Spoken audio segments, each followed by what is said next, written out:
Perkenalkan, kami dari kelompok 8 akan menjelaskan tentang fase-fase pembelahan sel secara mitosis.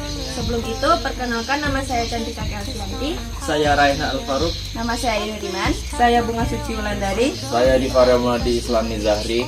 Nah, di sini sebelumnya saya akan menjelaskan apa sih siklus-sel. Siklus-sel adalah proses yang terjadi ketika sel mengalami pembelahan atau tumbuh. Siklus-sel bertujuan untuk menghasilkan sel anak yang identik. Di sini kami akan menjelaskan tentang pembelahan sel secara mitosis. Terdapat 4 fase pembelahan mitosis, diantaranya profase, metafase, anafase, dan telofase. Tapi sebelum pembelahan sel dimulai, terdapat fase pendahuluan atau interfase. Pada fase ini terjadi proses persiapan dan penimbunan energi oleh sel untuk melakukan pembelahan. Proses ini memerlukan waktu yang lebih lama daripada fase yang lain. Tahap interfase terbagi menjadi 3, yaitu fase G1, fase S, dan fase G2. Fase G1 disebut juga dengan fase pertumbuhan dan perkembangan sel. Fase S terjadi replikasi atau duplikasi DNA sebagai materi genetik yang akan diturunkan kepada sel anak. Fase G2, replikasi DNA telah selesai. Terjadi peningkatan sintesis protein sebagai tahap akhir persiapan sel untuk melakukan pembelahan. Selanjutnya akan dijelaskan oleh Rehan. Baik, fase yang pertama yaitu profase. Pada fase ini, sentrosom mengalami replikasi sehingga menghasilkan 2 sentrosom. Kemudian setiap sentrosom akan bergerak ke kutub-kutub inti sel yang letaknya berlawanan.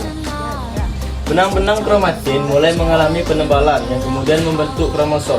Kromosom ini terdiri dari 2 kromatid identik yang terikat pada sentromer.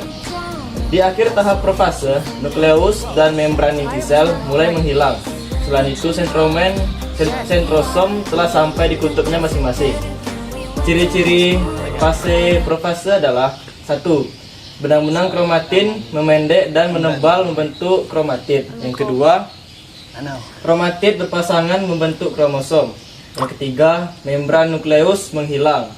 Yang keempat, pada fase hewan, pada sel hewan, sentrol mengalami pembelahan.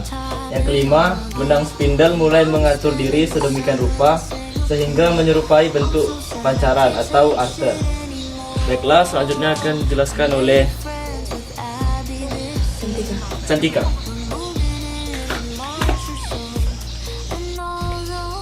Oke, fase yang kedua yaitu fase metafase. Jadi, pada tahap ini masing-masing kinetokon pada sentromer dihubungkan ke suatu sentrosom oleh benang-benang spindel. Kemudian pasangan kromatid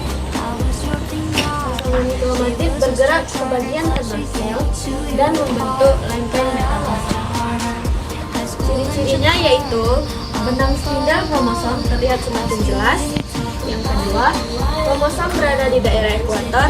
Dan yang ketiga, setiap kromosom masih terdiri dari 2 kromatid yang terkait pada sentromernya.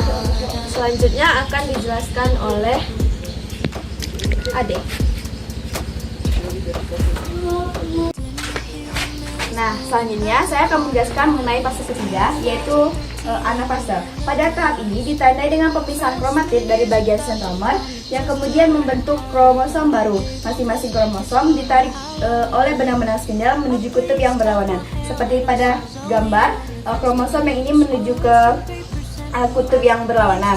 Kemudian ada pun ciri-ciri dari fase anafase. Yang pertama, benang-benang spindel memendek. Yang kedua, pasangan sentromer dari setiap kromosom terpisah dan setiap kromatid menuju ke kutub yang berlawanan.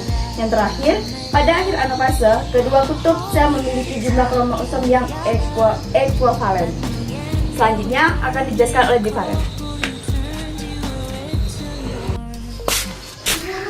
Jadi pada fase keempat ada telofase. Pada tahap ini kromosom telah sampai di kutubnya masing-masing.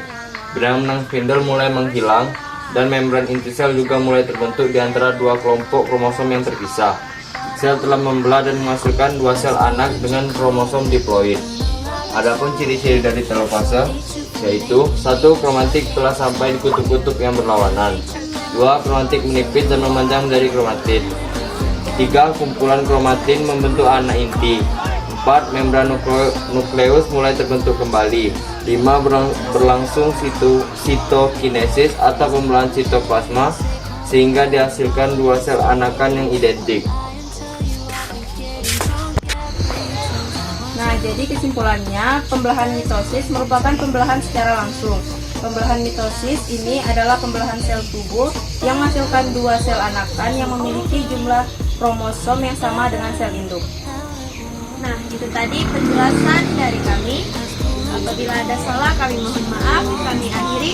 Wassalamualaikum warahmatullahi wabarakatuh.